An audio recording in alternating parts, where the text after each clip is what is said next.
सिया राम जय जय राम। राम सिया राम जय जय राम। राम सिया राम जय जय राम। राम सिया राम जय जय राम। सभी को प्रणाम। सभी को बसंत पंचमी की हार्दिक शुभकामनाएं, बहुत बहुत मंगल कामनाएं। गुरु सत्ता से, गुरु शक्ति से, गुरु मंडल से, देव मंडल से प्रार्थना कि हम सबके भीतर भी बसंत जागृत हो जाए, हम सबका भी आध्यात्मिक जन्मदिन बन जाए, हम सबकी भी आध्यात्मिक उन्नति गुरु इच्छा से हो, और हम भी शरणागति के भाव को ग्रहण करें, और जो जिसके लिए गुरुदेव ने, माता जी ने, गुरु मंडल ने, गुरु सत्ता ने सोचा है, उसके जीवन में क्षण क्षण वही परिवर्तन, वही दिव्यता घटित होती रहे। सभी को बहुत बहुत सारा प्यार, बहुत बहुत सारा प्रणाम, सभी की दिव्य चेतना को नमन। आइए आज के पावन दिन पर श्री रामचरितमानस का पाठ शुरू करें। गुरुदेव माता जी की अनंत असीम कृपा से ये पाठ चल रहा है और इतने दिव्य भाव इसमें हमें प्राप्त हो रहे हैं। आज हम पढ़ेंगे किष्किंधा कांड। पिंकी दीदी, आपसे प्रार्थना, अनम्यूट करके आगे का पाठ ले लीजिए। जी दीदी, बहुत बहुत धन्यवाद। ओम भूर्भुवः स्वः तत्सवितुर्वरेण्यं भर्गो देवस्य धीमहि नः प्रचोदयात्। ओम श्री गणेशाय नमः। श्री जानकी वल्लभो विजयते। चतुर्थ सोपान किष्किंधा कांड। कुंद पुष्प और नील कमल के समान सुंदर गौर एवं श्याम वर्ण, अत्यंत बलवान, विज्ञान के धाम, शोभा संपन्न, श्रेष्ठ धनुर्धर, वेदों के द्वारा वंदित, गौ एवं ब्राह्मणों के समूह के प्रिय अथवा प्रेमी, माया से मनुष्य रूप धारण किए हुए, श्रेष्ठ धर्म के लिए कवच स्वरूप, सबके हितकारी, श्री सीता जी की खोज में लगे हुए पथिक रूप रघुकुल के श्रेष्ठ श्री राम जी और श्री लक्ष्मण जी, दोनों भाई निश्चय ही हमें भक्ति प्रद हो। वे सुकृति पुण्य आत्मा पुरुष धन्य है, जो वेद रूपी समुद्र के मथने से उत्पन्न हुए कलयुग के मल को सर्वथा नष्ट कर देने वाले अविनाशी भगवान श्री शंभु के सुंदर राम नाम रूपी अमृत का निरंतर पान करते रहते हैं। जहाँ श्री शिव पार्वती बसते हैं, उस काशी को मुक्ति की जन्मभूमि, ज्ञान की खान और पापों को नाश करने वाली जानकर उसका सेवन क्यों ना किया जाए। जिस भीषण हलाहल विष से सब देवतागण जल रहे थे, उसको जिन्होंने स्वयं पान कर लिया, रे मन मन तू उन शंकर जी को क्यों नहीं भजता। उनके समान कृपालु और कौन है। श्री रघुनाथ जी फिर आगे चले। ऋषि मुख पर्वत निकट आ गया। वहां ऋषि मुख पर्वत पर मंत्रियों सहित सुग्रीव रहते थे। अतुलनीय बल की सीमा श्री रामचंद्र जी और लक्ष्मण जी को आते देखकर सुग्रीव अत्यंत भयभीत होकर बोले, हे हनुमान सुनो, ये दोनों पुरुष बल और रूप के निधान है। तुम ब्रह्मचारी का रूप धारण करके जाकर देखो। अपने हृदय में उनकी यथार्थ बात जानकर मुझे इशारे से समझाकर कह देना। यदि वे मन के मलिन बाली के भेजे हुए हो तो मैं तुरंत ही इस पर्वत को छोड़कर भाग जाऊं। यह सुनकर हनुमान जी ब्राह्मण का रूप धरकर वहां गए और मस्तक नवाकर इस प्रकार पूछने लगे, हे वीर, सांवले और गोरे शरीर वाले आप कौन हैं, जो क्षत्रिय के रूप में वन में फिर रहे हैं। हे स्वामी, कठोर भूमि पर कोमल चरणों से चलने वाले आप किस कारण वन में विचर रहे हैं। मन को हरण करने वाले आपके सुंदर कोमल अंग हैं, और आप वन के दुसह दुसह धूप और वायु को सह रहे हैं। क्या आप ब्रह्मा विष्णु महेश इन तीनों देवताओं में से कोई हैं, या आप दोनों नर और नारायण हैं, अथवा आप जगत के मूल कारण और संपूर्ण लोकों के स्वामी स्वयं भगवान हैं, जिन्होंने लोगों को भव सागर से पार उतारने तथा पृथ्वी का भार नष्ट करने के लिए मनुष्य रूप में अवतार लिया है। श्री रामचंद्र जी ने कहा, हम कौशलराज दशरथ जी के पुत्र हैं और पिता का वचन मानकर वन आए हैं। हमारे राम लक्ष्मण नाम है। हम दोनों भाई हैं। हमारे साथ सुंदर सुकुमारी स्त्री थी। यहाँ वन में राक्षस ने मेरी पत्नी जानकी को हर लिया। हे ब्राह्मण, तुम उसे ही खोजते फिरते हैं। हमने तो अपना चरित्र कह सुनाया। अब हे ब्राह्मण, अपनी कथा समझाकर कहिए। प्रभु को पहचान कर हनुमान जी उनके चरण पकड़कर पृथ्वी पर गिर पड़े और उन्होंने साष्टांग दंडवत प्रणाम किया। शिव जी कहते हैं, हे पार्वती, वह सुख वर्णन नहीं किया जा सकता। शरीर पुलकित है, मुख से वचन नहीं निकलता। वे प्रभु के सुंदर वेश की रचना देख रहे हैं। फिर धीरज धरकर स्तुति की। अपने नाथ को पहचान लेने से हृदय में हर्ष हो रहा है। फिर हनुमान जी ने कहा, हे स्वामी, मैंने जो पूछा वह मेरा पूछना तो न्याय था। वर्षों के बाद आपको देखा, वह भी तपस्वी के वेश में, और मेरी वानरी बुद्धि, इससे मैं तो आपको पहचान न सका, और अपनी परिस्थिति के अनुसार मैंने आपसे पूछा, परंतु आप मनुष्य की तरह कैसे पूछ रहे हैं? एक तो मैं यूं ही मंद हूँ, दूसरे मोह के वश में हूँ, तीसरे हृदय का कुटिल और अज्ञान हूँ।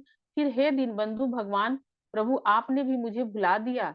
हे नाथ, यदि मुझ में बहुत से अवगुण हैं, तथापि सेवक स्वामी की विस्मृति में ना पड़े, आप उसे ना भूल जाए। हे नाथ, जीव आपकी माया से मोहित है, वह आप ही की कृपा से निस्तार पा सकता है उस पर। हे रघुवीर, मैं आपकी दुहाई शपथ करके कहता हूँ कि मैं भजन साधन कुछ नहीं जानता। सेवक स्वामी के और पुत्र माता के भरोसे निश्चिंत रहता है। प्रभु को सेवक का पालन पोषण करते ही बनता है, करना ही पड़ता है। ऐसा कहकर हनुमान जी अकुलाकर प्रभु के चरणों पर गिर पड़े। उन्होंने अपना असली शरीर प्रकट कर दिया। उनके हृदय में प्रेम छा गया। तब श्री रघुनाथ जी ने उन्हें उठाकर हृदय से लगा लिया और अपने नेत्रों के जल से सींच कर शीतल किया। फिर कहा, हे कपि सुनो, मन में ग्लानि मत मानना, मन छोटा न करना। तुम मुझे लक्ष्मण से भी दूल्हे प्रिय हो। सब कोई मुझे समदर्शी कहते हैं, मेरे लिए कोई प्रिय है ना अप्रिय, पर मुझको सेवक प्रिय है, क्योंकि वह अन्यान गति होता है। मुझे छोड़कर उसको कोई दूसरा सहारा नहीं होता। और हे हनुमान, अनन्य वही है जिसकी ऐसी बुद्धि कभी नहीं टलती कि मैं सेवक हूँ, और वह यह चराचर जड़ चेतन जगत मेरे स्वामी भगवान रूप है। स्वामी जी का अनुकूल प्रसन्न देखकर पवन कुमार हनुमान जी के हृदय में हर्ष छा गया, और उनके सब दुख जाते रहे। उन्होंने कहा, हे नाथ, इस पर्वत पर वानर राज सुग्रीव रहता है, वो आपका दास है। हे नाथ, उससे मित्रता कीजिए और उसे दीन जानकर निर्भय कर दीजिए। वह सीता जी को खोज करवाएगा और जहां तहां करोड़ों वानरों को भेजेगा। इस प्रकार सब बातें समझाकर हनुमान जी ने श्री राम लक्ष्मण दोनों जनों को पीठ पर चढ़ा लिया। जब सुग्रीव ने श्री रामचंद्र जी को देखा तो अपने जन्म को अत्यंत धन्य समझा। सुग्रीव चरणों में मस्तक नवाकर आदर सहित मिले। श्री रघुनाथ जी छोटे भाई सहित उनसे गले लगकर मिले। सुग्रीव मन में इस प्रकार सोच रहे हैं कि हे विधाता, क्या यह मुझसे प्रीति करेंगे? तब हनुमान जी ने दोनों ओर की सब कथा सुनाकर अग्नि को साक्षी देकर परस्पर दृढ़ करके प्रीति जोड़ दी, अर्थात अग्नि की साक्षी देकर प्रतिज्ञा पूर्वक उनकी मैत्री करवा दी। दोनों ने हृदय से प्रीति की, कुछ भी अंतर नहीं रखा। तब लक्ष्मण जी ने श्री रामचंद्र जी का सारा इतिहास लिखा। सुग्रीव ने नेत्रों में जल भरकर कहा, हे नाथ, मिथिलेश कुमारी तुम्हारी जानकी जी मिल जाएंगी। मैं एक बार यहाँ मंत्रियों के साथ बैठा हुआ कुछ विचार कर रहा था, तब मैंने पराये शत्रु के वश में पड़ी बहुत विलाप करती हुई सीता जी को आकाश मार्ग से जाते देखा था। हमें देखकर उन्होंने राम राम हा राम पुकार कर वस्त्र गिरा दिया था। श्री राम जी ने उसे मांगा, तब सुग्रीव ने तुरंत ही दे दिया। वस्त्र को हृदय लगाकर श्री रामचंद्र जी ने बहुत ही सोच किया। सुग्रीव ने कहा, हे रघुवीर सुनिए, सोच छोड़ दीजिए और मन में धीरज लगाइए। मैं सब प्रकार से आपकी सेवा करूंगा, जिस उपाय से जानकी जी आकर आपको मिले। कृपा के समुद्र और बल की सीमा से राम जी सखा सुग्रीव के वचन सुनकर हर्षित हुए और बोले, हे सुग्रीव, मुझे बताओ, तुम वन में किस कारण रहते हो? सुग्रीव ने कहा, हे नाथ, बाली और मैं दो भाई हैं। हम दोनों में ऐसी प्रीति थी कि वर्णन नहीं की जा सकती। हे प्रभु, मैं दानव का एक पुत्र था, उसका नाम मायावी था। एक बार वो हमारे गांव में आया। उसने आधी रात को नगर के फाटक पर आकर पुकारा, ललकारा। बाली शत्रु के बल यानी ललकार को सह नहीं सका। वह दौड़ा, उसे देखकर मायावी भागा। मैं भी भाई के संग लगा चला गया। वह मायावी एक पर्वत की गुफा में जा घुसा। तब बाली ने मुझे समझाकर कहा, तुम एक पखवाड़े 15 दिन तक मेरी बाट देखना। यदि मैं उतने दिनों में ना आऊं तो जान लेना कि मैं मारा गया। हे खरारी, मैं वहां महीने भर तक रहा। वहां उस गुफा में रक्त की बड़ी भारी धारा निकली। तब मैंने समझा कि उसने बाली को मार डाला है। अब आकर मुझे मारा गया। इसलिए मैंने वहां वहां गुफा के द्वार पर एक शीला लगाकर भाग आया। मंत्रियों ने नगर को बिना स्वामी को देखा तो मुझको जबरदस्ती राज दे दिया। बाली उसे मारकर घर आ गया। मुझे राज सिंहासन देखकर उसने जी में भेद बढ़ाया, बहुत ही विरोध माना। उसने समझा कि यह राज लोभ से ही गुफा के द्वार पर शिला दे आया था, जिसे मैं बाहर न निकाल सकूं, और यहाँ आकर राजा बन बैठा। उसने मुझे शत्रु के समान बहुत अधिक मारा और मेरा सर्वस्व तथा मेरी स्त्री को भी छीन लिया। हे कृपालु रघुवीर, मैं उसके भय से समस्त लोकों में बेहाल होकर फिरता रहा। वह साप के कारण यहाँ नहीं आता। मैं मन में भयभीत रहता हूँ। सेवक का दुख मानकर तो दीनों पर दया करने वाले श्री रघुनाथ जी दोनों विशाल भुजाएं फरक उठी श्री रघुनाथ जी की दोनों विशाल भुजाएं फड़क उठी। उन्होंने कहा, हे सुग्रीव सुनो, मैं एक ही बाण से बाली को मार डालूंगा। ब्रह्मा और रुद्र की शरण में जाने पर भी उसके प्राण न बचेंगे। जो लोग मित्र के दुख से दुखी नहीं होते, उन्हें देखने से ही बड़ा पाप लगता है। अपने पर्वत के समान दुख को धूल के समान और मित्र के धूल के समान दुख को सुमेरु बड़े बड़े भारी पर्वत के समान जाने। जिन्हें स्वभाव से ही ऐसी बुद्धि प्राप्त नहीं है, वह मूर्ख हट करके क्यों नहीं किसी से मित्रता करते हैं। मित्र का धर्म है वह मित्र को बुरे मार्ग से रोककर अच्छे मार्ग पर चलावे, उसके गुण प्रकट करे और अवगुणों को छिपावे। देने लेने में मन में शंका न रखे, अपने बल के अनुसार सदा हित ही करता रहे। विपत्ति के समय में तो सदा 100 गुना स्नेह करे। वेद कहते हैं कि संत श्रेष्ठ मित्र के गुण लक्षण ये है, जो सामने से ताना बाना कोमल वचन कहता है और पीठ पीछे बुराई करता है तथा मन में कुटिलता रखता है। हे भाई, इस तरह जिसका मन सांप की चाल के समान टेढ़ा है, ऐसे कुमित्र को त्यागने में ही भलाई है। मूर्ख सेवक, कंजूस राजा, उल्टा स्त्री और कपटी मित्र, ये चारों सूल के समान पीड़ा देने वाले हैं।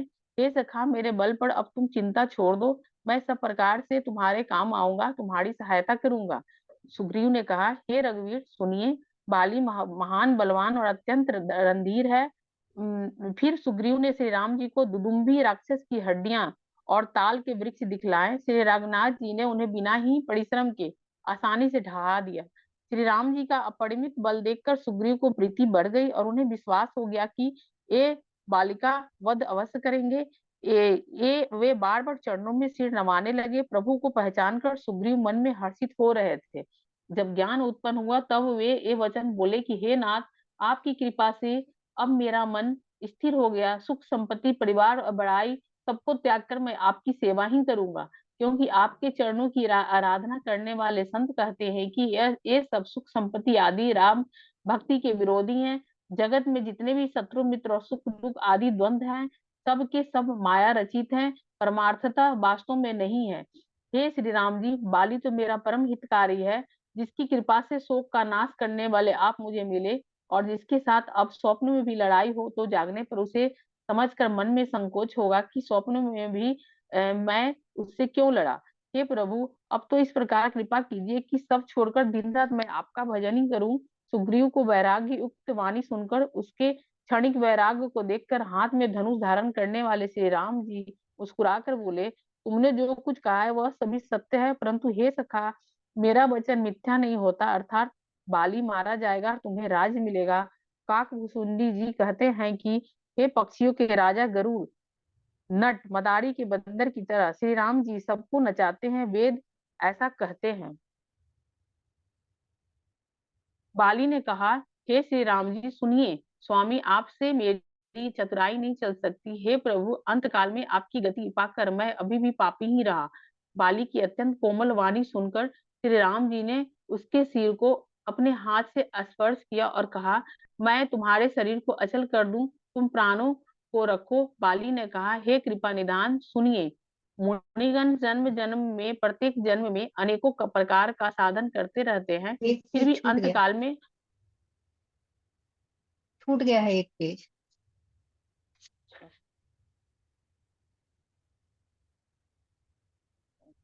तदंतर सुग्रीव को साथ लेकर और हाथों में धनुष बाण धारण करके श्री रघुनाथ जी चले। तब श्री रघुनाथ जी ने सुग्रीव को बाली के पास भेजा। वह श्री राम जी का बल पाकर बाली के निकट जाकर गड़। बाली सुनते ही क्रोध में भरकर वेग से दौड़ा। उसकी स्त्री तारा ने चरण पकड़कर उसे समझाया कि हे नाथ सुनिए, सुग्रीव जिनसे मिले हैं वे दोनों भाई तेज और बल की सीमा है। हे कौशलधीश दशरथ जी के पुत्र राम और लक्ष्मण संग्राम में काल को ही जीत सकते हैं। बाली ने कहा, हे भीरु डरपोक डरपोक प्रिय सुनो, श्री रघुनाथ जी की समदर्शी है, जो कदाचित वे मुझे मारेंगे ही तो मैं सनाथ हो जाऊंगा, परम पद पा जाऊंगा। ऐसा कहकर वह महान अभिमानी बाली सुग्रीव को तिनके के समान जानकर चला। दोनों भिड़ गए। बाली ने सुग्रीव को बहुत धमकाया और घूंसा मारकर बड़े जोर से गरजा। तब सुग्रीव ने व्याकुल होकर भागा। घूंसे की चोट उसे वज्र के समान लगी। सुग्रीव ने आकर कहा, हे कृपालु रघुवीर, मैंने आपसे पहले ही कहा था कि बाली मेरा भाई नहीं है, काल है। श्री राम जी ने कहा, तुम दोनों भाइयों का एक सा ही रूप है, इसी भ्रम में मैंने उसको नहीं मारा। फिर श्री राम जी ने सुग्रीव को शरीर को हाथ से स्पर्श किया, जिससे उसका शरीर वज्र के समान हो गया और साड़ी पीरा जाती रही। तब श्री राम जी ने सुग्रीव के गले में फूलों की माला डाल दी और फिर उसे बड़ा भारी बल देकर भेजा। दोनों में पुनः पुनः अनेक प्रकार से युद्ध हुआ। श्री रघुनाथ जी वृक्ष की आड़ से देख रहे थे। सुग्रीव ने बहुत से छल बल किए, किंतु अंत में भय मानकर हृदय से हार गया। तब श्री राम जी ने तान कर बाली के हृदय में बाण मारा। बाण के लगते ही बाली व्याकुल होकर पृथ्वी पर गिर पड़ा, किंतु प्रभु श्री रामचंद्र जी को आगे देखकर वो फिर उठ बैठा। भगवान का श्याम शरीर है, सिर पर जटा बनाए है, लाल नेत्र है, बाण लिए और धनुष चढ़ाए हैं। बाली ने बार बार भगवान की ओर देखकर चित्त को उनके चरणों में लगा दिया। प्रभु को पहचान कर उसने अपना जन्म सफल माना। उसके हृदय में प्रीति थी, पर मुख में कठोर वचन थे। वह श्री राम जी को की ओर देखकर बोला, हे गोसाई, आपने धर्म की रक्षा के लिए अवतार लिया है और मुझे व्याध की तरह छिप कर मारा है। मैं बैरी और सुग्रीव प्यारा, हे नाथ, किस दोष से आपने मुझे मारा? श्री राम जी ने कहा, हे मूर्ख, सुन, छोटे भाई की स्त्री, बहन, पुत्र की स्त्री और कन्या, ये चारों समान है। इनको जो कोई बुरी दृष्टि से देखता है, उसे मारने में कुछ भी पाप नहीं होता। हे मूर्ख, तुझे अत्यंत अभिमान है। तूने अपनी स्त्री की सिक पर कान नहीं दिया, सुग्रीव को कान नहीं दिया, ध्यान नहीं दिया। सुग्रीव को मेरी भुजाओं के बल का आश्रित जानकर भी, अरे अधम अभिमानी, तूने उसको मारना चाहा।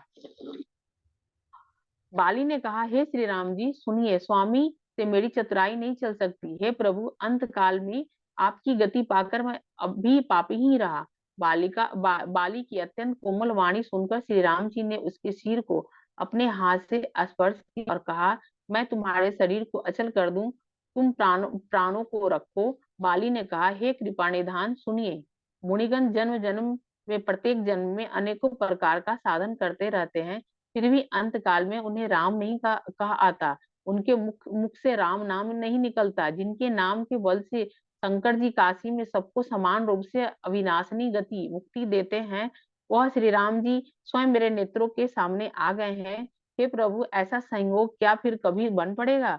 श्रुतियां नेति नेति कहकर निरंतर जिनका गुणगान करती रहती है, तथा प्राण और मन को जीत कर एवं इंद्रियों को विषयों के रस से सर्वथा नीरस बनाकर मुनिगण ध्यान में जिनकी कभी किंचित ही झलक पाते हैं, वे ही प्रभु आप साक्षात मेरे सामने प्रकट हैं। आपने मुझे अत्यंत अभिमान वश जानकर यह कहा कि तुम शरीर रख लो, परंतु ऐसा मूर्ख कौन होगा जो हठ पूर्वक कल्प वृक्ष को काट कर उसे बबूर के बाढ़ लगवाएगा? अर्थात पूर्ण काम बना देने वाले आपको छोड़कर आपसे इस नश्वर शरीर की रक्षा चाहेगा। हे नाथ, आप मुझ पर दया दृष्टि कीजिए और मैं जो वर मांगता हूँ उसे दीजिए। मैं कर्मवश जिस योनियों में जन्म लूं, वहीं श्री राम जी आपके चरणों में प्रेम करूं। हे कल्याणप्रद प्रभु, यह मेरा पुत्र अंगद विनय और बल मेरे ही समान है, इसे स्वीकार कीजिए। और हे देवता और मनुष्यों के नाथ, बांह पकड़कर इसे अपना दास बनाइए। श्री राम जी के चरणों में दृढ़ प्रीति प्रीति करके बाली ने शरीर को वैसे ही आसानी से त्याग दिया, जैसे हाथी अपने गले से फूलों की माला का गिरना ना जाने। सभी को प्रणाम। जय सिया राम। मंजू राम माँ, आप आके ले लीजिए। Thank you.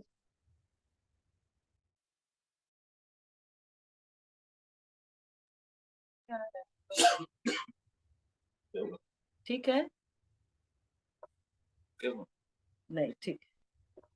जय सिया राम, जय जय सिया राम, जय सिया राम, जय जय सिया राम। श्री राम जी के चरणों में दृढ़ प्रीति करके बाली ने शरीर को वैसे ही आसानी से त्याग दिया, जैसे हाथी अपने गले से फूलों की माला का गिरना न जाने। श्री रामचंद्र जी ने बाली को अपने परम धाम भेज दिया। नगर के सब लोग व्याकुल होकर दौड़े। बाली की स्त्री तारा अनेकों प्रकार से विलाप करने लगी, उसके बाल बिखरे हुए हैं, और देह की संभाल नहीं है। तारा को व्याकुल देखकर श्री रघुनाथ जी उसे ज्ञान दिया और उसकी माया ज्ञान हर ली। उन्होंने पृथ्वी, जल, अग्नि, आकाश और वायु, इन 5 तत्वों से यह अत्यंत अधम शरीर रचा गया है। वह शरीर तो प्रत्यक्ष तुम्हारे सामने सोया हुआ है और जीव नित्य है। फिर तुम किसके लिए रो रही हो? जब ज्ञान उत्पन्न हो गया तब वह भगवान के चरणों लगी और उसने परम भक्ति का वर मांग लिया। शिव जी कहते हैं, हे उमा, स्वामी श्री राम जी सबको कठपुतली की तरह नचाते हैं। तदंतर श्री राम जी ने सुग्रीव को आज्ञा दी और सुग्रीव ने विधि पूर्वक बाली का सब मृतक कर्म किया। तब श्री राम जी ने छोटे भाई लक्ष्मण जी को समझा कर कहा कि तुम जाकर सुग्रीव को राज्य दे दो। श्री रघुनाथ जी की प्रेरणा आज्ञा से सब लोग श्री रघुनाथ जी के चरणों में मस्तक नवा कर चले। लक्ष्मण जी तुरंत ही सब नगरवासियों को, ब्राह्मणों के समाज को बुला लिया और उनके सामने सुग्रीव को राज्य और अंगद को राजपद दिया।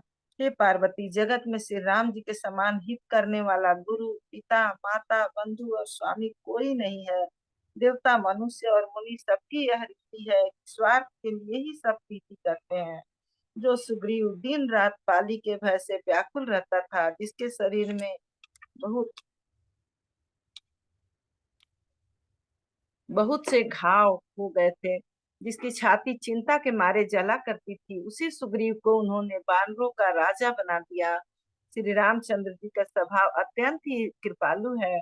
जो लोग जानते हैं वे ऐसे प्रभु को त्याग देते हैं, वे क्यों न विपत्ति के जाल में फंसे। फिर श्री राम जी सुग्रीव को बुला लिया और बहुत प्रकार से उन्हें राजनीति की शिक्षा दी। फिर प्रभु ने कहा, हे वानरपति सुग्रीव, सुनो, मैं 14 वर्ष तक गांव बस्ती में नहीं जाऊंगा। ग्रीष्म ऋतु बीतकर वर्षा ऋतु आ गई, अतः मैं यहाँ पासी पर्वत पर टिक रहूंगा।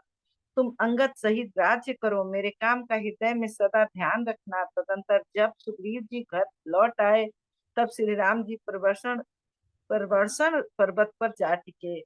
देवताओं ने पहले से ही उस पर्वत की एक गुफा को सुंदर सजा रखा था। उन्होंने सोच रखा था कि कृपा की खान श्री राम जी कुछ दिन यहाँ आकर निवास करेंगे। सुंदर वन, फूला हुआ, अत्यंत सुशोभित, मधु के लोभ से भौरों के समूह गुंजार कर रहे थे। जब से प्रभु आए तब से वन में सुंदर कंद, मूल, फल और पत्तों की बहुतायत हो गई है। मनोहर और अनुपम पर्वतों को देखकर देवताओं के सम्राट श्री राम जी छोटे भाई सहित वहां रह गए। देवता, सिद्ध और मुनि भौरों, पक्षियों और पशुओं के शरीर धारण करके प्रभु की सेवा करने लगे। जब से रमापति श्री राम जी ने वहां निवास किया तब से वन मंगल स्वरूप हो गया। सुंदर स्फटिक मणि की एक अत्यंत उज्जवल शिला है, उस पर दोनों भाई पूर्वक विराजमान है। श्री राम जी छोटे भाई लक्ष्मण जी से भक्ति, वैराग्य, राजनीति, ज्ञान की अनेकों कथाएं करते हैं। वर्षा काल में आकाश में छाए हुए बादल गरजते हुए बहुत ही सुहावने लगते हैं। श्री राम जी कहने लगे, हे लक्ष्मण, देखो, मोरों के झुंड बादलों को देखकर नाच रहे हैं। जैसे वैराग्य में अनुरक्त गृहस्थ किसी विष्णु भक्त को देखकर हर्षित होते हैं। आकाश में बादल घुमर घुमर कर घोर गर्जना कर रही है। प्रिया सीता जी के बिना मेरा मन डर रहा है। बिजली की चमक बादलों में ठहरती नहीं, जैसे दुष्ट की प्रीति स्थिर नहीं रहती। बादल पृथ्वी के समीप आकर नीचे उतर कर बरस रहे हैं, जिससे विद्या पाकर विद्वान नम्र हो जाते हैं। बूंदों की चोट पर्वत कैसे सहते हैं, जैसे दुष्टों के वचन संत सहते हैं। छोटी नदियां भरकर किनारों को तुड़ाती हुई चली, जैसे थोड़े धन से भी दुष्ट इतरा जाते हैं, मर्यादा का त्याग कर देते हैं। पृथ्वी पड़ते ही पानी गंदला गंदला हो गया है, जैसे शुद्ध जीव के माया लिपट गई हो। जल एकत्र होकर तालाबों में भर रहा है, जैसे सद्गुण एक एक करके सज्जन के पास चले आते हैं। नदी का जल समुद्र में जाकर वैसे ही स्थिर हो जाता है, जैसे जैसे जीव श्री हरि को पाकर अचल आवागमन से मुक्त हो जाता है। पृथ्वी घास से परिपूर्ण होकर हरी हो गई, जिससे रास्ते समझ नहीं पड़ते। जैसे पाखंड मत के प्रचार से सब ग्रंथ लुप्त हो जाते हैं। चारों दिशाओं में मेढकों की ध्वनि ऐसी सुहावनी लगती है, मानो विद्यार्थियों के समुदाय वेद पढ़ रहे हों। अनेकों वृक्षों में नए पत्ते आ गए हैं, जिससे वे ऐसे हरे भरे एवं सुशोभित हो गए हैं जैसे साधक का मन विवेक ज्ञान प्राप्त होने पर हो जाता है। मदार और जवासा बिना पत्ते के हो गए, उनके पत्ते झड़ गए, जैसे श्रेष्ठ राज्य में दुष्टों का उधम जाता रहा, उनकी एक भी नहीं चलती, धूल कहीं खोजने पर भी नहीं मिलती। जैसे क्रोध धर्म को दूर कर देता है, अर्थात क्रोध का आवेश होने पर धर्म का ज्ञान नहीं रह जाता।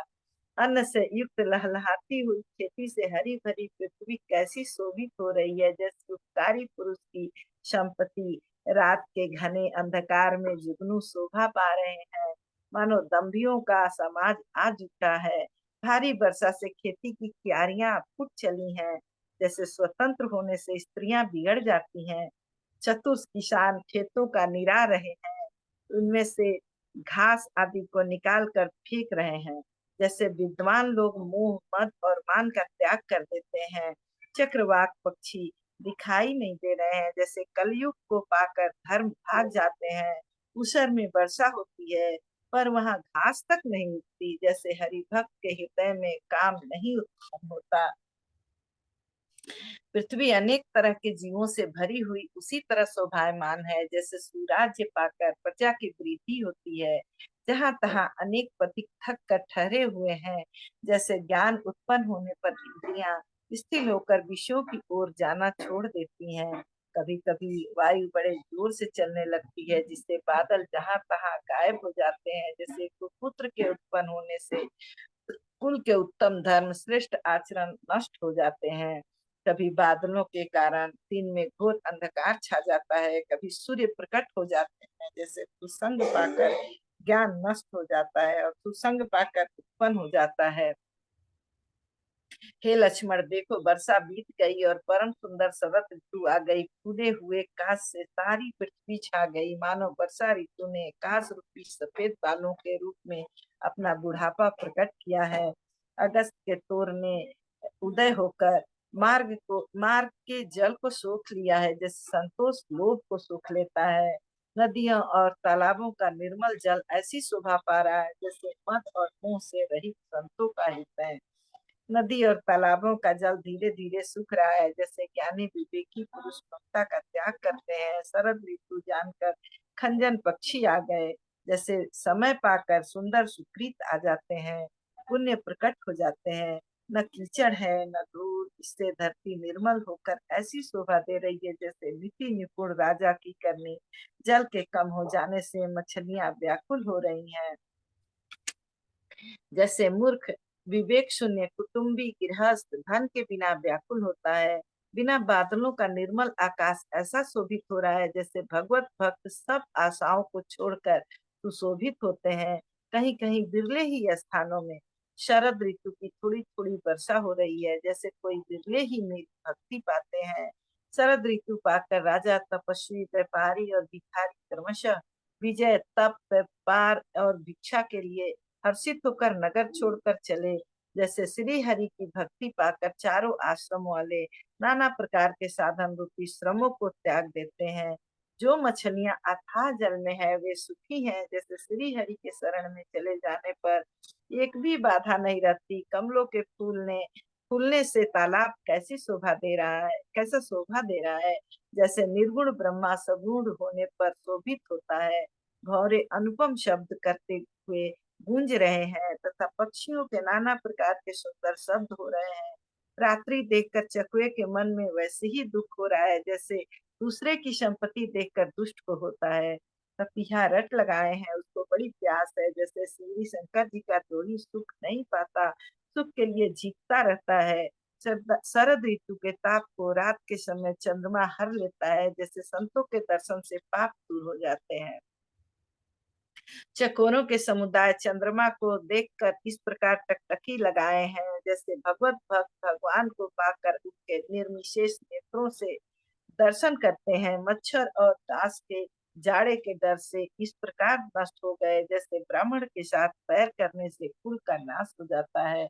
वर्षा ऋतु के कारण पृथ्वी पर जो जीव भर गए थे वे शरद ऋतु को पाकर वैसे ही नष्ट हो गए हैं। जैसे सदगुरु के मिल जाने पर संदेह और भ्रम के समूह नष्ट हो जाते हैं। वर्षा बीत गई, निर्मल शरद तू आ गई, परंतु हे तात सीता की कोई खबर नहीं मिली। एक बार कैसे भी पता पाऊं तो काल को भी जीत कर पल भर में जानकी को ले आऊं। कहीं भी रहे, यदि जीती जीती हूँ तो हे तात यत्न करके मैं उसे अवश्य लाऊंगा। राज्य, खजाना, नगर और स्त्री पा गया, इसलिए सुग्रीव ने भी मेरी स्तुति भुला दी। जिस बाण से मैंने बाली को मारा था, उसी बाण से कल उस मूढ़ को मारूं। शिव जी कहते हैं, हे उमा, जिनकी कृपा से मद और मोह छूट जाते हैं, उनको कहीं स्वप्न में भी क्रोध हो सकता है? यह तो लीला मात्र है। ज्ञानी मुनि जिन्होंने श्री रघुनाथ जी के चरणों में प्रीति मान ली है, जोड़ ली है, वे ही इस चरित्र लीला रहस्य को जानते हैं। लक्ष्मण जी जब प्रभु को क्रोध युक्त जाना, तब उन्होंने धनुष चढ़ाकर बाण हाथ में ले लिए। तब दया की सीमा श्री रघुनाथ जी ने छोटे भाई लक्ष्मण जी को समझाया कि हे तात, सखा सुग्रीव को केवल भय दिखला कर ले आओ, उसे मारने की बात नहीं है। यहाँ किष्किंधा नगरी में पवन कुमार श्री हनुमान जी ने विचार किया कि सुग्रीव ने श्री राम जी के कार्य को भुला दिया। उन्होंने सुग्रीव के पास जाकर चरणों में सिर नवाया, साम दान दंड भेद चारों प्रकार की नीति कहकर उन्हें समझाया। हनुमान जी के वचन सुनकर सुग्रीव ने बहुत ही भय माना और कहा, विष्णु ने मेरे ज्ञान को हर लिया। अब हे पवन सुत, जहाँ तहाँ बानरों के युद्ध रहते हैं, वहाँ दूतों के समूहों को भेजो और कहला दो कि एक पखवाड़े में 15 दिनों में जो न आ जाएगा, उसका मन मेरे हाथों बंद होगा। तब हनुमान जी ने दूतों को बुलाया और सबका बहुत सम्मान करके सबको भय प्रीति और नीति दिखलाई। सब बंदर चरणों में सिर नवाकर चले। इसी समय लक्ष्मण जी नगर में आए, उनका क्रोध देखकर बंदर जहाँ तहाँ भागे। तदंतर लक्ष्मण जी ने धनुष चढ़ाकर कहा कि नगर को जलाकर अभी राख कर दूंगा।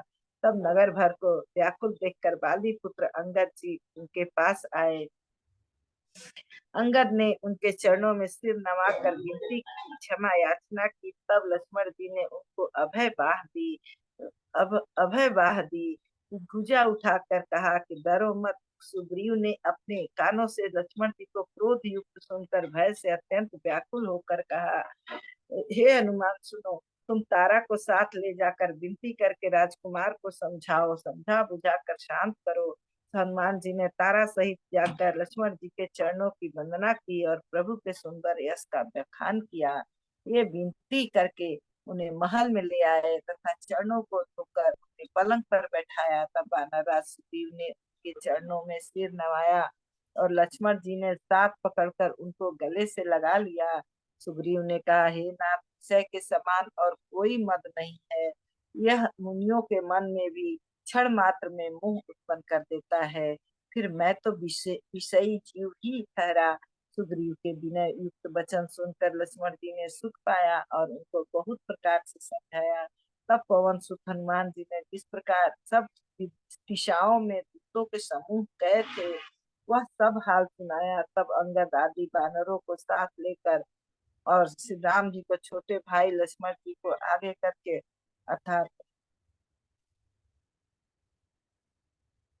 अर्थात उनके पीछे पीछे सुग्रीव हर्षित होकर चले और जहाँ रघुनाथ जी थे वहां आए। श्री रघुनाथ जी के चरणों में सिर नवाकर हाथ जोड़कर सुग्रीव ने कहा, हे नाथ, मुझे कुछ भी दोष नहीं है। हे देव, आपकी माया अत्यंत ही प्रबल है। आप जब दया करते हैं, हे राम, तभी यह छूटती है। हे स्वामी, देवता, मनुष्य और मुनि सभी विषयों के बस में है। फिर मैं तो पामर, पशु और पशुओं में भी अत्यंत कामी बंदर हूँ। स्त्री का नैन बाण जिसको नहीं लगा, जो भयंकर क्रोध रूपी अंधेरी रात में भी जागता रहता है, क्रोधांध क्रोधांध नहीं होता और लोभ की फांसी से जिसने अपना गला नहीं बंधाया, हे रघुनाथ जी, वह मनुष्य आप ही के समान है। ये गुण साधन से नहीं प्राप्त होते। आपकी कृपा से ही कोई कोई इन्हें पाते हैं। तब श्री रघुनाथ जी मुस्कुरा कर बोले, हे भाई, तुम मुझे भरत के समान प्यारे हो। अब मन लगाकर वही उपाय करो जिस उपाय से सीता की खबर मिले। इस प्रकार बातचीत हो रही थी कि बानरों के युद्ध झुंड आ गए। अनेक रंगों के बानरों के दल सब दिशाओं में दिखाई देने लगे। शिव जी कहते हैं, हे उमा, बानरों की वह सेना मैंने देखी थी। उसकी जो गिनती करना चाहे वह महान मूर्ख है। सब बानर आकर श्री राम जी के चरणों में मस्तक नवाते हैं और सौंदर्य माधुर्य निधि श्री मुख के दर्शन करके कृतार्थ होते हैं। सेना में एक भी बानर ऐसा नहीं था जिससे श्री राम जी ने कुशल न पूछी हो। प्रभु प्रभु के लिए यह कोई बड़ी बात नहीं है, क्योंकि श्री रघुनाथ जी विश्व रूप तथा सर्वव्यापक है, सारे रूप सब स्थानों में है। आज्ञा पाकर सब जहां तहां खड़े हो गए। तब सुग्रीव ने सबको समझा कर कहा कि हे वानरों के समूह, यह श्री रामचंद्र जी का कार्य है और मेरा निहोरा अनुरोध है, तुम चारों ओर जाओ और जाकर जानकी जी को खोजो। हे भाई, महीने भर में वापस आ जाना। जो महीने भर की अवधि बिताकर बिना पता लगाए ही लौट आवेगा, उसे मेरे द्वारा मरवाते ही बनेगा, अर्थात मुझे उसका वध करवाना ही पड़ेगा। सुग्रीव के वचन सुनते ही सब बानर तुरंत जहां तहां भिन्न भिन्न दिशाओं में चल दिए।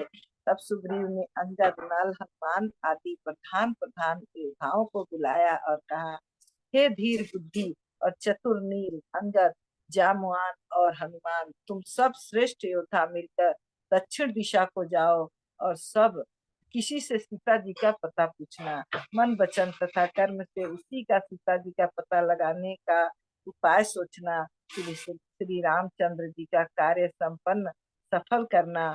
सूर्य को पीठ से और अग्नि को हृदय से सामने से सेवन करना चाहिए, परंतु स्वामी की सेवा तो छल छोड़कर सर्व भाव से मन, वचन, कर्म से करनी चाहिए। माया, विषयों की ममता, आसक्ति को छोड़कर परलोक का सेवन, भगवान के दिव्य धाम की प्राप्ति के लिए भगवत सेवा रूप साधन करना चाहिए, जिससे भव, जन्म मरण से उत्पन्न सारे शोक मिट जाएं।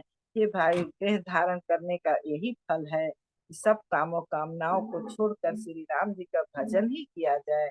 सद्गुणों को पहचानने वाला गुणवान तथा बड़भागी वही है जो श्री रघुनाथ जी के चरणों का प्रेमी है।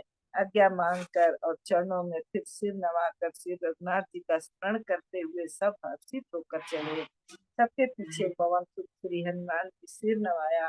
कार्य का विचार करके श्री हनुमान जी ने सिर नवाया। कार्य का विचार करके प्रभु ने उन्हें अपने पास बुलाया। उन्होंने अपने कर कमल से उनके सिर का स्पर्श किया तथा अपना सेवक जानकर उन्हें अपने हाथ की अंगूठी उतार कर दी और कहा, बहुत प्रकार से सीता को समझाना और मेरा बल तथा विरह प्रेम कहकर तुम शीघ्र लौट आना। हनुमान जी ने अपना जन्म सफल समझा और कृपा निधान प्रभु को हृदय में धारण करके वे चले। यद्यपि देवताओं की रक्षा करने वाले प्रभु सब बात जानते हैं, तो भी राजनीति की रक्षा कर रहे हैं।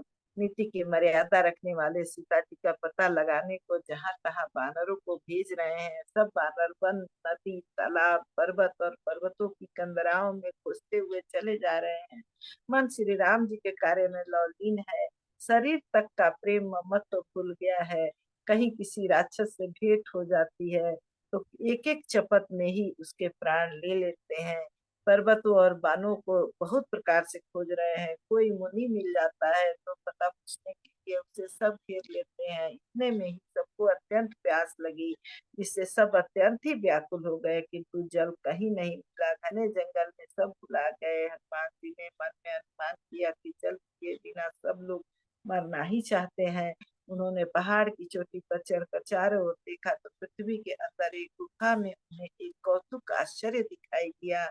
उसके ऊपर चकवे, बगुले और हंस उड़ रहे हैं और बहुत से पक्षी उसमें प्रवेश कर रहे हैं। पवन कुमार हनुमान जी पर्वत से उतरकर सबको ले जाकर उन्होंने वह गुफा दिखलाई। हमने सबने हनुमान जी को आगे कर लिया और वे गुफा में घुस गए। देर नहीं की, अंदर जाकर उन्होंने एक उत्तम वन, बगीचा और तालाब देखा, जिसमें बहुत से कमल खिले हुए हैं। वही एक सुंदर मंदिर है, जिसमें एक तपोमूर्ति स्त्री बैठी है। दूर से ही सबने उसे सिर नवाया और पूछने पर अपना सब वृत्तांत का सुनाया। तब उसने कहा, जलपान करो और भांति भांति के रसीले सुंदर फल खाओ। आज्ञा पाकर सबने स्नान किया, मीठे फल खाए और फिर सब उसके पास चले आए। तब उसने अपनी सब कथा कह सुनाई और कहा, मैं अब वहां जाऊंगी जहाँ श्री रघुनाथ जी हैं। तुम लोग आंखें मूंद लो और गुफा को छोड़कर बाहर जाओ। तुम सीता जी को पा जाओगे, पछताओ नहीं, निराश न हो। आंखें मूंद कर फिर जब आंखें खोली तो सब वीर क्या देखते हैं कि सब समुद्र के तीर पर खड़े हैं। और वह स्वयं वहां गई जहाँ श्री रघुनाथ जी थे। उसने जाकर प्रभु के चरण कमलों में मस्तक नवाया और बहुत प्रकार से विनती की। प्रभु ने उसे अपनी अनपायनी अचल भक्ति दी। प्रभु की आज्ञा सिर पर धारण कर और श्री राम जी के युगल चरणों को, जिनकी ब्रह्मा और महेश भी वंदना करते हैं, हृदय में धारण कर वह स्वयं प्रभा बद्री बद्रिक आश्रम को चली गई। यह बानरगण मन में विचार कर रहे हैं कि अवधि तो बीत गई पर काम कुछ न हुआ। सब मिलकर आपस में बात करने लगे कि हे भाई, अब तो सीता जी की खबर लिए बिना लौट कर भी क्या करेंगे। अंगद ने नेत्रों में जल भर कर कहा कि दोनों ही प्रकार से हमारी मृत्यु हुई। यहाँ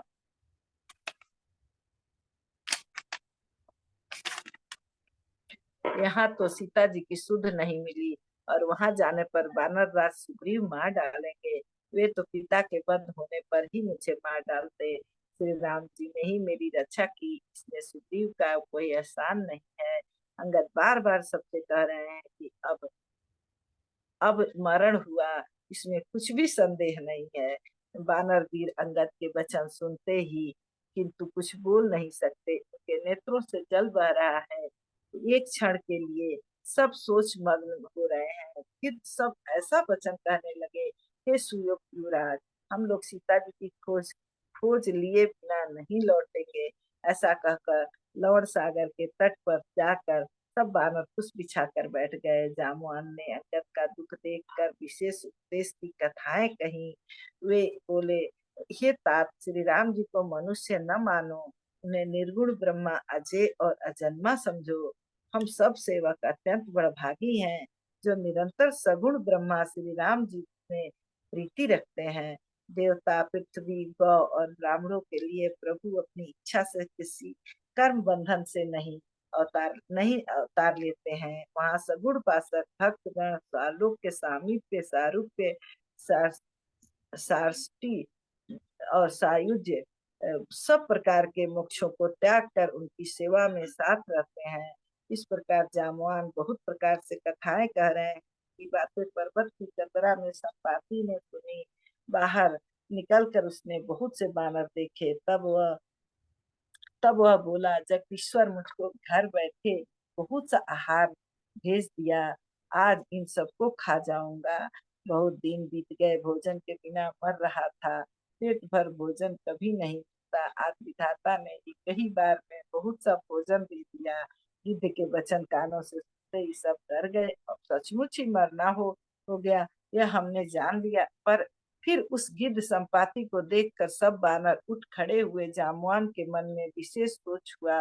अंगद ने मन में विचार कर कहा, आह, जटायु के समान धन्य कोई नहीं है। श्री राम जी के कार्य के लिए शरीर छोड़कर वह परम बड़भागी भगवान के परम धाम को चला गया। हर्ष और शोक से युक्त वाणी समाचार सुनकर वह पक्षी संपाति बानरों के पास आया। बानर डर गए। उसको अभय करके अभय वचन देकर उसके उसने पास जाकर जटायु का वृत्तांत पूछा। तब उन्होंने सारी कथा उसे कह सुनाई। भाई जटायु की करनी सुनकर संपाति ने बहुत प्रकार से श्री रघुनाथ जी की महिमा वर्णन की। उसने कहा, मुझे समुद्र के किनारे ले चलो, मैं जटायु को तिलांजलि दे दूं। इस सेवा के बदले मैं तुम्हारी वचन से सहायता करूंगा, अर्थात सीता जी कहाँ है सो बतला दूंगा। इसे तुम खोज रहे हो, उसे पा जाओगे। समुद्र के तीर पर छोटे भाई जटायु की क्रिया श्राद्ध आदि करके संपाति अपनी कथा कहने लगा। हे वीर बानरों, सुनो, हम दोनों भाई हम दोनों भाई उठती जवानी में एक बार आकाश में उड़कर सूर्य के निकट चले गए। वह जटायु तेज नहीं सह सका, इससे लौट आया, किंतु मैं अभिमानी था, इसलिए सूर्य के पास चला गया। अत्यंत अपार तेज से मेरे पंख जल गए। मैं बड़े जोर से चीख मारकर जमीन पर गिर पड़ा। वहां चंद्रमा नाम के एक मुनि थे। मुझे देखकर उन्हें बड़ी दया लगी। उन्होंने बहुत प्रकार से मुझे ज्ञान सुनाया और मेरे देह जनित देह संबंधी अभिमान को छुड़ा दिया। उन्होंने कहा, त्रेता युग में साक्षात पर ब्रह्मा मनुष्य शरीर धारण करेंगे। उनकी स्त्री को राक्षसों का राजा हर ले जाएगा। उसकी खोज में प्रभु दूत भेजेंगे। उनसे मिलने पर तू पवित्र हो जाएगा और तेरे पंख उग जाएंगे। चिंता न कर, उन्हें तू सीता जी को दिखा देना। मुनि की वह वाणी आज सत्य हुई। अब मेरे वचन सुनकर तुम प्रभु का कार्य करो। त्रिकुट पर्वत पर लंका बसी हुई है। वहाँ स्वभाव से ही निडर रावण रहता है। वहाँ अशोक नाम का उपवन बागीचा है जहाँ सीता जी रहती हैं। इस समय भी वे सोच में मग्न बैठी हैं। मैं उन्हें देख रहा हूँ, तुम नहीं देख सकते, क्योंकि गिद्ध की दृष्टि अपार होती है, बहुत दूर तक जाती है। क्या करूं, मैं बूढ़ा हो गया, नहीं तो तुम्हारी कुछ तो सहायता अवश्य करता। जो 100 योजन 400 को समुद्र लांग सकेगा और बुद्धि निधान होगा, वही श्री राम जी का कार्य कर सकेगा। निराश होकर घबराओ मत, मुझे देखकर मन में धीरज रखो, मन में धीरज धरो। देखो, श्री राम जी की कृपा से देखते ही देखते मेरा शरीर कैसा हो गया। बिना पाक का बेहाल था, पाक उगने से सुंदर हो गया। पापी भी जिनका नाम स्मरण करके अत्यंत अपार भव सागर से तर जाते हैं, तुम उनके दूत हो।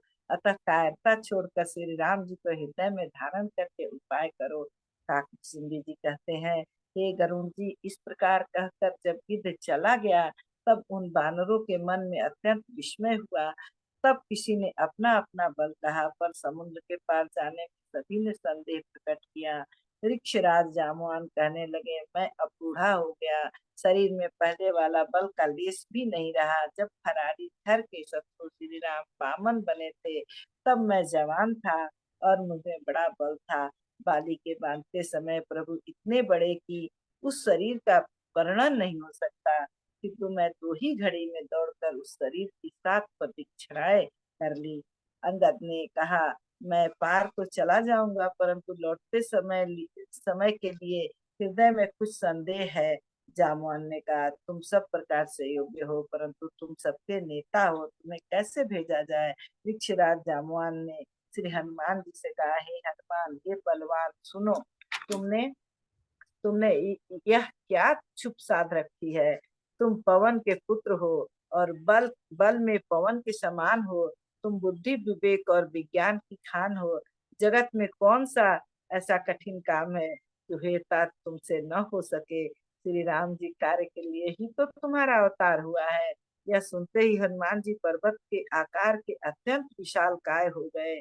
उनका सोने का सा रंग है, शरीर पर तेज सुशोभित है, मानो दूसरा पर्वतों का राजा सुमेरु हो। हनुमान जी ने बार बार सिंहनाद करके कहा, मैं इस खारे समुद्र को खेल में ही लांग सकता हूँ और सहायकों सहित रावण को मारकर त्रिकुट पर्वत को उखाड़ कर यहाँ ला सकता हूँ। हे जामवान, मैं तुमसे पूछता हूँ, तुम मुझे उचित सीख देना कि मुझे क्या करना चाहिए। जामवान ने कहा, हे तात, तुम जाकर इतना ही करो कि सीता जी को देखकर लौट आओ और उनकी खबर कह दो। फिर कमल नयन श्री राम जी अपने बाहुबल से ही राक्षसों का संहार कर सीता जी को ले आएंगे। केवल खेल के लिए ही वे बानरों की सेना साथ लेंगे। बानरों की सेना साथ लेकर राक्षसों का संहार करके श्री राम जी सीता जी को ले आएंगे। तब देवता और नारद आदि मुनि भगवान के तीनों लोगों को पवित्र करने वाले सुंदर यश का बखान करेंगे, जिसे सुनने, गाने, कहने और समझने से मनुष्य परम पद पाते हैं और जिसे श्री रघुवीर के चरण कमल का मधुकर भ्रमर तुलसीदास गाता है। श्री रघुवीर का यश भव श्री रघुवीर का यश भव जन्म मरण रूपी रोग की अचूक दवा है। जो पुरुष और स्त्री से सुनेंगे, त्रिशरा के शत्रु श्री राम जी उनके सब मनोरथों को सिद्ध करेंगे।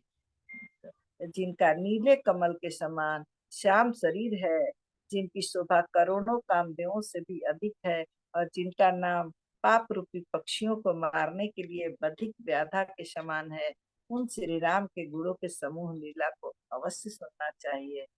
मास परायण तेश्वर कलयुग के समस्त पापों के नाश करने वाले श्री रामचरितमानस का 4था सोपान। राम राम सिया सिया जय जय राम। राम सिया राम जय जय राम। सिया राम जय जय राम। सभी को प्रणाम। किष्किंधा कांड पूर्ण हुआ और एक ही चीज समझ में आ रही है, कृपा कृपा कृपा। जब भक्त और भगवान का पहला मिलन हो रहा है तो कृपा।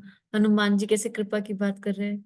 और एक और इतना दिव्य वर्णन है कि जहाँ राम होंगे, मतलब जिस चेतना में, जिस हृदय में, जिस देह में चेतन तत्व राम होगा, अर्थात राम के दिव्य गुण, वहां की इतनी सुंदर उपमा तुलसीदास जी ने वातावरण से उपमा दी कि वातावरण ऐसा हो गया है, ऐसा हो गया है, ऐसा हो गया है, इतना दिव्य, इतना सुरभित, इतना आनंदित, इतना मंगलमय, इतना सुख देने वाला, इतना आनंद देने वाला। तो जिस हृदय में, जिस देह में राम के गुणों की स्थापना हो जाएगी, वहां सब मंगल ही मंगल होगा। और हम जैसे बच्चों के लिए कई बार भगवान को भय भी दिखाना पड़ता है, जैसे वानरों को थोड़ा भय दिखाना पड़ रहा है, नहीं तो वो कहना नहीं मान रहे हैं। तो इसलिए परम पूज्य गुरुदेव एक आंख प्यार की, एक आंख सुधार की कहते हैं। तो एक दिव्य वर्णन जैसे लगा गुरु शिष्य का संवाद चल रहा हो और गुरु जी हमारे लिए वही वही घटनाएं घटित करते हो जो कि इसमें समझाई जा रही थी। और कृपा, मूल में केवल कृपा कृपा कृपा समझ में आई। और आज बसंत पंचमी के दिन इतना सुंदर बसंत का वर्णन, मानो हृदय का बसंत का वर्णन हो गया।